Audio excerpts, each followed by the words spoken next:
Okay. Hey guys, it's Nomi. So you may have read just now that the Democratic Senate leaders had a closed-door meeting to decide what to do with Bernie Sanders. They decided to give the authority to Harry Reid to be the mediator because they have such a great relationship, and because Harry Reid claims he gave Bernie Sanders the ability to caucus with Democrats, not mentioning that they need him more than probably he needs them.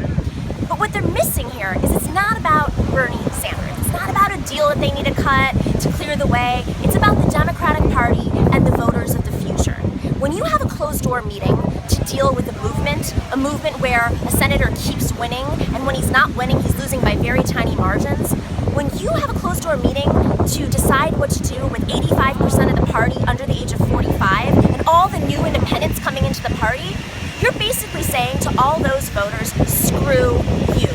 We do closed-door Tammany Hall-style politics, and primaries don't matter. There is no difference between the way the Democratic Party has been running elections. They've been using this primary as a charade. It is a complete farce. They had superdelegates decide that they were going to support Hillary Clinton in August of last year, even though the rules say that's not what they're there for. They're there as an insurance policy.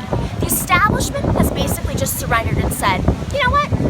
We wanted Hillary all along. This primary was a charade. You guys are going to keep growing as a movement, but we have to deal with you guys.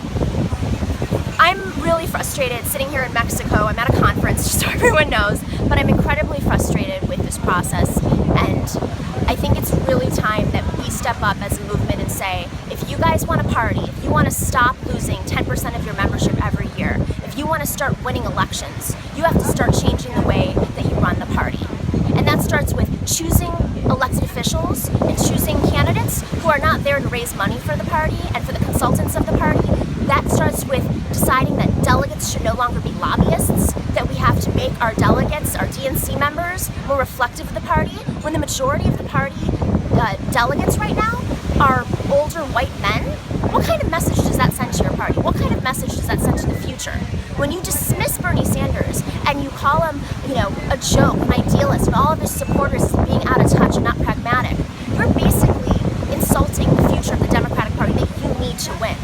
This party is dying, and they're clinging to power. They're clinging to their contracts and to the DC insider status because they think incrementalism, which has never worked, is the way of the party. We have been losing for the past 8 years. Newsflash, if it weren't for Barack Obama, we would be decimated as a party. The numbers are in our favor across the board. The country is more progressive. The party is 70% more progressive than it's ever been in the last 10 years, yet we are losing more than we've ever lost in the history of the Democratic Party. Why is that? Maybe it's because we've been fundraising at larger levels. What happens when we're fundraising at larger levels is we start to select candidates that can raise money rather than present ideas, rather than those who can negotiate with the other side like Bernie Sanders can or has been. When congressmen are spending 80% of their time on the phone, dialing for dollars, and going to fundraisers, and jetting around, raising money for the party, instead of actually legislating, that's the problem with the party. When you look at the budget of the Democratic Party, and you start to break it down and say, where are these contracts going? Why are campaigns getting more expensive? Is it because we have to buy ads that nobody's watching, by the way? Or is it because we need to give out patronage jobs? That's the problem with the party. We are not getting things done. We're campaigning on social issues and stupid things Donald Trump has said rather than talking about economic issues, rather than talking about economic inequality. This is a major issue, and the establishment is clinging to power, and we cannot give up. We have to take this fight, pass the convention, and reform this party. So I urge you all to hashtag reform the DNC and get out there and tell your elected leaders, especially those ranking Democratic members, that no more closed-door meetings, that we are members of this party. This party was built by the people. It's a Jacksonian